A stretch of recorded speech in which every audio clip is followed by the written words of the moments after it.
Channel. আশা করি সবাই ভালো আছেন এবং সুস্থ আছেন। এখন ঘড়ির কাটা হচ্ছে 11:30টার ঘরে। তো এখন থেকে ব্লগটা স্টার্ট করছি। আশা করি এই ব্লগটা আপনাদের খুব ভালো লাগবে। এখন গেছিলাম ছেলেকে আনতে যাওয়ার সময় আর ভিডিও বানানো হয়নি, কারণ একটু দেরি হয়ে গেছিলো। 10টা প্রায় 11:45 হয়ে গেছিলো। তো সেই কারণে তাড়াহুড়ো করে চলে গেছি। হ্যাঁ, তো তারপরে মেঘও করেছিল। আমি আবার আমি যে ব্যাগটা নিয়ে গেছি, রেনকোট ছাতা আছে, সেটা দোকানে গেছিলাম, দোকানে ভুলে রেখে চলে এসেছি, সেই জন্য বলছে। তো বৃষ্টির জন্য আবার নিয়ে গেলাম, ওই জন্য একটু দেরি হলো। আবার মাইনে দিলাম ছেলে স্কুলে, সব কিছু করে টোরে আজকে মটন কিনে নিয়ে এসেছি। মটন কিনে নিয়ে তারপরে বাড়িতে ঢুকলাম। আজকে মটন রান্না হবে। চলুন, আজকে হলো বুধবার, গরম হচ্ছে এখন, ছেলেকে খাওয়াবো। দেরি হয়ে গেছে অনেক, দেখুন না 11:30 বাজে। চলুন, রান্নাবান্না মোটামুটি একটু হয়েছে, ভাত ডাল আর ডাটার ঝালটা হয়েছে, তরকারি করব আর এটা করব, মটনটা করবো, তাহলেই হয়ে যাবে। চলুন, আমিও এসে গেছি। শোনা, চলে আয়, কখন থেকে ডাকছি যে আয় আয়। স্কুল ড্রেস তো ছাড়িয়ে দিচ্ছ, কথা আটকে যাচ্ছে। চলুন, না ছাড়ুক, আমি চেঞ্জ করে নিই। গরম হচ্ছে, প্রচণ্ড গরম হচ্ছে। মেঘ করে আছে, ওই জন্য প্রচণ্ড গরম লাগছে। জানলাটা বন্ধ করে আমি ঘুমিয়ে পড়েছিলাম। ছেলে স্কুল চলে গেছে, তারপর আমি নিয়ে 9:30 পর্যন্ত ঘুমিয়ে উঠে তারপরে গেছি। এখনও মানে সেই ঘোরটা কাটেনি, মানে ঘুম ঘুম পাচ্ছে আর কি। আজকে জানি না কেন উইক লাগছে, শরীরটা প্রচণ্ড উইক লাগছে, সেই কারণে হয়তো ঘুম পাচ্ছে। চলুন, ছেলেকে খাইয়ে দিই, স্কুলে ছাড়িয়ে দিই, তারপর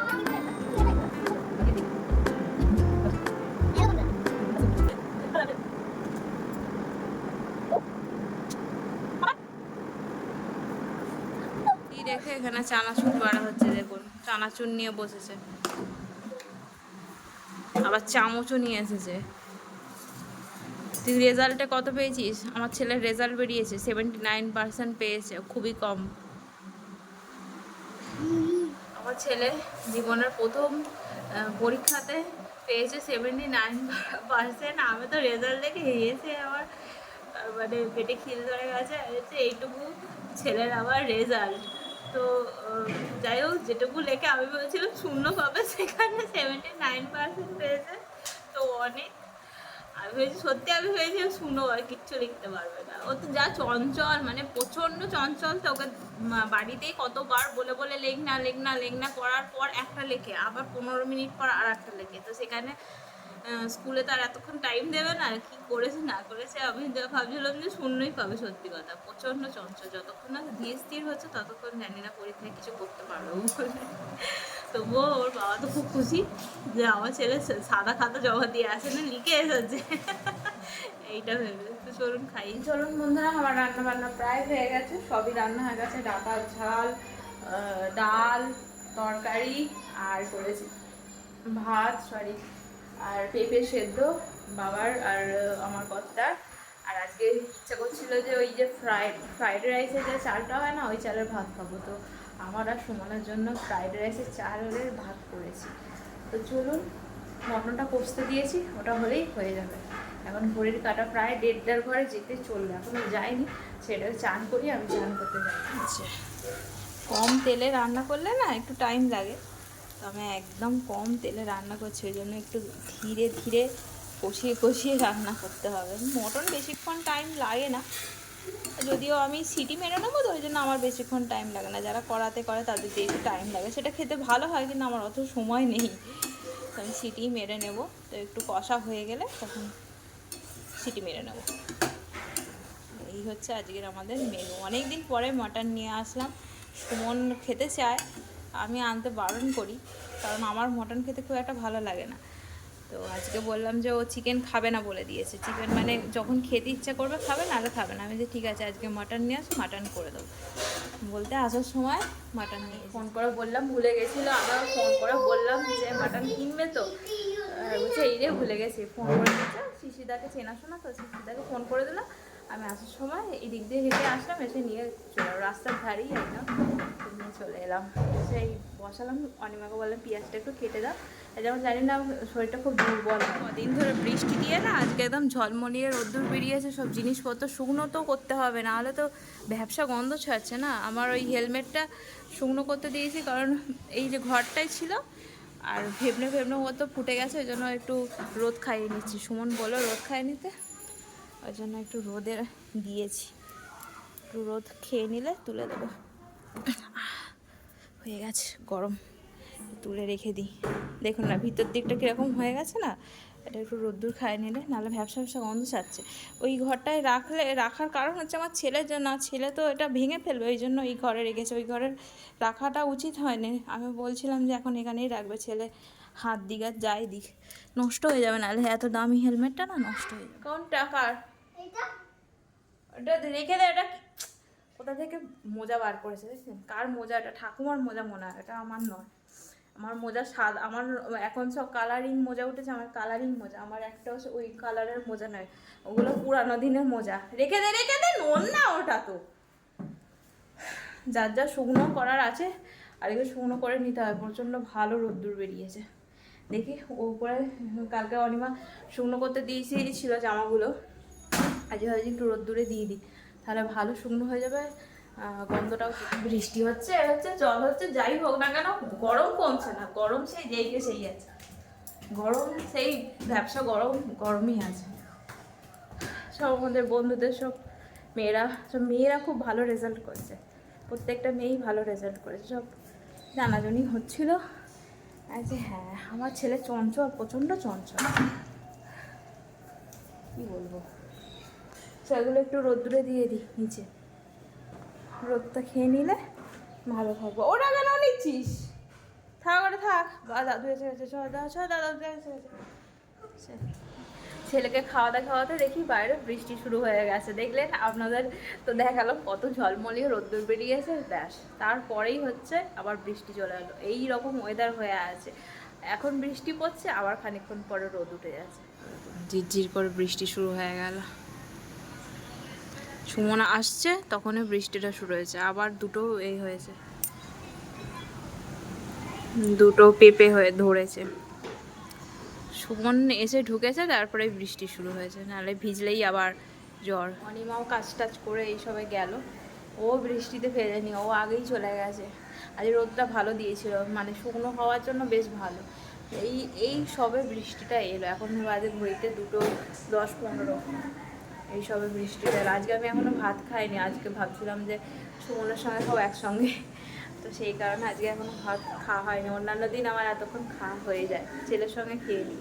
আজকে ভাবলাম কর্তার সঙ্গে খাবো, দুজনে মিলে খাবো। ও চান করতে গেছে, বলছে খিদে পেয়ে গেছে। আমার হ্যাঁ স্বাভাবিক, খিদে তো পাবে, কোন সকালে খেয়েছে চিড়ে।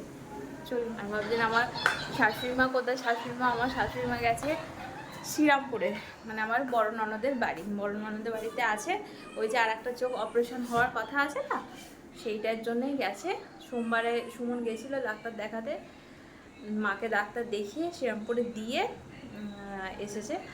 আর এই সামনে সোমবার হবে অপারেশনের ডেট দিয়েছে। তো সুগার টুগার এখন কন্ট্রোলেই আছে, তো সেই কারণে আর বেশি দেরি হবে না। এই চোখটাও বললো যে আগের চোখটার দিকেই চলে যাচ্ছিলো, আর কিছুদিন থাকলে আর কি এটাও ওই আগের মতোই অতটা বাড়াবাড়ি হয়ে যেত। তো ভালো করেছেন, করিয়ে নিয়েছেন, তো সেই কারণে আর কি হয়ে যাবে। সামনের সোমবার অপারেশন আছে ডেট, সকালের দিকে ওটা হচ্ছে, তো তাই সেই কারণে আর কি ঘুম পেয়ে যাচ্ছে দুপুরবেলা। আর গত দুদিন আমার একদম ভালো ঘুম হয়নি, ঘুমই আসছে না। আর আজকে একদম মানে মানে এত ঘুম পাচ্ছে, ঘুম থেকে আর উঠতেই ইচ্ছা করছে না, আর দুর্বল লাগছে। চলুন, এই যে হয়নি বলে 6টা সিটি দিয়েছে, তাও হয়নি, মানে জোরে একটু কমিয়ে সিটিটা দিলে তাতে সেদ্ধ হয়ে যায়। আগের বারে কী করেছে যে মটনের সব গলে চলে গেছে, 3টে সিটি দিয়েছি কমিয়ে, আর একদম গলে গেছে। আর ওই জন্য আজকে জোরে, কারণ ছেলেকে খাওয়াতে বসবো বলে দেরি হয়ে গেছে বলে, তো জোর আঁচ দিয়েই 6টা সিটি দিয়েছি, দেখছি সেদ্ধটা কম হয়েছে।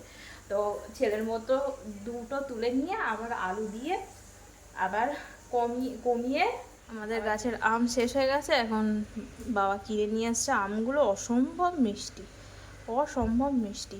আর এখানে পাশের বাড়িতে ওই লেবু দিয়ে গেছে। এটা কি লেবু বলুন তো, আপনারা জানলে একটু কমেন্টে জানাবেন তো। এটা মুসম্বি লেবুর মতো দেখতে, কিন্তু কি পাতি লেবুরও তো নাম থাকে, কি লেবু জানি না। আমাদের এটা এটা এরকম গোল, আর এটা দেখতে পুরো মুসম্বি লেবুর মতো, জানি না। ইভিনিং এভরিওয়ান, এখন ঘড়ির কাটা হচ্ছে 7:20 ঘরে। এতক্ষণ একটু ঘুমিয়ে পড়েছিলাম, তারপর ঘুম থেকে উঠে বসিয়েছি চা আমার জন্য। এই যে চা না খেলে ঘুম ছাড়বে না, কারণ হচ্ছে ম্যাচে ওয়েদার হয়ে আছে না, ঠান্ডা ঠান্ডা ওয়েদার হয়ে আছে, তো সেই কারণে কি আর কি চোখটা লেগে গেছিলো অনেকক্ষণ যাবৎ ঘুম হয়নি, বেশিক্ষণ, কারণ সুমন বেরোলো তারপরে ঘুমিয়েছি। তো উঠতে একদমই ইচ্ছা করছিল না, জোর করে উঠলাম, উঠে ছেলেকে পড়াতে বসবো। এই কারণে দুরকম ভাতই আছে, তো সুমন খেয়ে নেবে ওইটা, আর আমি এই ভাতটা খেয়ে নেবো, আর একটুখানি ছেলেকেও খাইয়ে দেবো, বেশ অনেকটাই আছে। তো সেই কারণে আজকে 2টো রুটি হবে বাবার শুধু। তো রুটি ঝামেলা নেই বলে একদম শুধু ছেলের উপরে ফোকাস দিচ্ছি, ছেলের পড়াশোনার দিকে একটুখানি দেখি একটা যদি টিচার পাওয়া যায়, তো টিচারের খোঁজ তো করা হচ্ছে, একটা টিচারকে দেবো, যাতে একটা টাইম ফিক্সড হয়ে যায় যে এই টাইমে পড়তে বসতে হবে, এই টাইমে পড়াশোনা করতে হবে। আর আমার যখন সময় হয় আমি ওকে পড়াতে বসি, সেটা না করে একদম 7টা মানে 7টার সময়, 8টা মানে 8টার সময়, 6টা মানে 6টার সময় পড়তে বসাবে। যতক্ষণই পড়ায় 2 ঘন্টা, 2.5 ঘন্টা যতক্ষণ পড়াবে, তবু একটা ফিক্সড টাইম হয়ে যাবে। চলুন, আমার চা হয়ে গেছে, চাটা নিয়েছে, এটাকে তুলতে হবে, না আর কিছুতেই উঠতে আর চাইছে না। আর আমার ঠান্ডা লাগছে বলে ওভারকোটটা পরে নিয়েছি, বেশ ওয়েদারটা ঠান্ডা ঠান্ডা হয়ে গেছে, ভালো লাগছে না। তো এবারে জানি না, মা যখন যাচ্ছিলো মনটা খুব খারাপ লাগছিল, ভালো লাগছিল না। আবার একাই বলতে গেলে বাড়িতে, কিন্তু তবুও একটা মানুষ আছে, সেটা ভেবেই চলা আর কি। কিন্তু এখন সেই একদম ফাঁকা লাগছে বাড়িটা, বিশ্বাস করুন ভালো লাগছিল না। এবারে যাওয়ার সময় একদম মনে হচ্ছিল যে যেন না যায়, তাড়াতাড়ি চলে আসে। সুমনকে তাই বলছিলাম বারবার যে যেন তাড়াতাড়ি মাকে চলে আসতে বলবে, একটু সুস্থ হয়ে গেলে চলে আসতে বলবে। বলছে হ্যাঁ, অপারেশান সোমবার হবে, 3 দিন পর চেক আপটা করিয়ে চলে আসবে। বলছে হ্যাঁ, ভালো লাগছে না, একা একা মনটা খারাপ লাগছে। আর এমনিতেই বর্ষাকালে মন খারাপ লাগে আমার, প্রচণ্ড বৃষ্টি হলেই মন খারাপ লাগে, তো সেই কারণেই আরও হচ্ছে। সব মিলিয়ে মিশে এই যে আমার ছেলে ঘুমাচ্ছে, দেখো এ কোকো বাবা, উঁচু বলো, উঁচু বলো, অত বড় ঘুমালে উঠতে চায় না, আর ঘুমাতে চায় না, এই হচ্ছে ব্যাপার। চলুন চা খাই গরম গরম, ছেলেটাকে একটু পরিয়ে দিয়ে, আর আচ্ছা হয়েছে বয়স আমার শোনা খুব ভালো ছেলে। পাখা চালাতে যাচ্ছে, পাখা বন্ধ করে দিয়েছে, এই যে আর ঘুমাবি না। এখানে শ্বশুরমশাই 2টো রুটি হয়ে গেল, এবারে বসেছি সবজি কাটতে। কালকে রান্না বান্না সকালবেলা, জানি না এখন কেন এরকম হচ্ছে, সকালবেলা উঠে না মনটা একদম ভালো লাগছে না, ওই জন্য শুয়ে পড়ছি। সুমন বলছে সকালবেলা উঠে রান্নাটা করে ফেলবে, সকালবেলা বলতে একদম সকালে আর কি, ছেলেকে স্কুল দিয়ে এসে এবারে তখন রান্না করে নেওয়া যায়, কিন্তু তারপরে খেতে তো অনেকটা বেলা হয় না, যদি নষ্ট হয়ে যায় খাওয়া সেটাও ভয় লাগে, তারপরে রাত্রিরে থাকবে, তো সেই কারণে আর কি একটু বেলা বলতে 9:30 সময় করে বসাই আর কি, আলু ছাড়ানোর 9:30 করে বসাই আর কি। তো শোন বলছে সকালবেলা রান্না করে নেবে, তাহলেই মন ভালো থাকবে আর কি জানি, এখন ইদানিং দেখছি সকালবেলা ঘুম থেকে ওঠার পর না আর ভালো লাগছে না, ছেলেকে স্কুল দেওয়ার পর একা একা লাগছে, ঘরে মন বসছে না, বিরক্তকর একটা ওয়েদার হয়ে আছে, সেই কারণে হয়তো মনটা ভালো লাগছে না। তো আর যে বকবো বরের সঙ্গে সকালবেলা, কি বকবো, কি কথা আর বলবো, তো ও ফোন নিয়ে বসে থাকে, আমি আর বলি না। এই যে কালকে ভাবছি একটু ঢেঁড়স দিয়ে আলু দিয়ে ভাজা করব, ঢেঁড়স আলু ভাজা আর আলুর দম বানাবো কালকে। এই যে ছোটো আলুগুলো পড়ে আছে। চলুন বন্ধুরা, আমরা এসব চলে এলাম পরে খেয়ে দিয়ে নিচে থেকে, এখন ঘড়ির কাটা হচ্ছে 11টার ঘরে। তো কালকে স্কুল আছে, ওই জন্য তাড়াতাড়ি শুয়ে পড়া হচ্ছে। নাহলে এই শুতে শুতে 11টা সাড়ে 11টা 12টা বেরিয়েই যায়, কিন্তু তাড়াতাড়ি শুয়েটা পড়ি ছেলের জন্য, যাতে ও তাড়াতাড়ি শুয়ে পড়ে, ওই জন্য। তো চলুন আজকের ব্লগটা এখানে পর্যন্ত। যদি কিছু ভালো লেগে থাকে চ্যানেলটা অবশ্যই সাবস্ক্রাইব করবে, লাইক করবে, কমেন্টে জানাবেন যে আমার ব্লগ কেমন হচ্ছে। আবার একটা অন্য ব্লগ আপনাদের সাথে লাইক ওটাটা বাই, গুড নাইট, ভালো থাকবেন। ছেলে প্রণাম হচ্ছে, ওর বাবা প্রণাম করছে, ও প্রণাম করছে।